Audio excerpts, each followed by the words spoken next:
So for section 1.4, you're being asked to find the equation of lines. And I'm only going to do 3 examples here.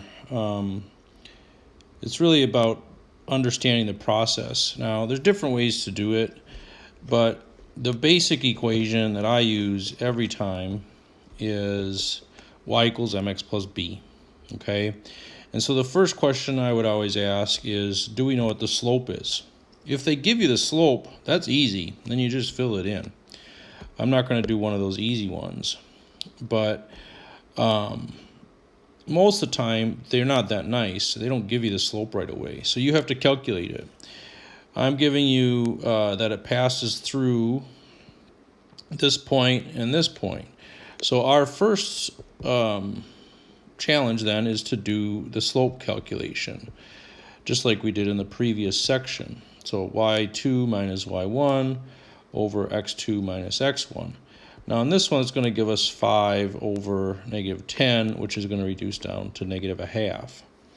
So now we know what our slope is. And then we need to decide, well, what do we want to use for y? What do we want to use for x? Well, we've got choices, all right? There's an x value, and there's an x value. So I usually try to just pick the easier one, and I think this one looks easier because they're both even. You know, I could be wrong, but it probably doesn't even matter. So the y value that I'm going to use is the negative 2. You're just going to go back and use the information that was given to you to fill values in. So remember, our slope was negative a half. The x that we chose was the 6.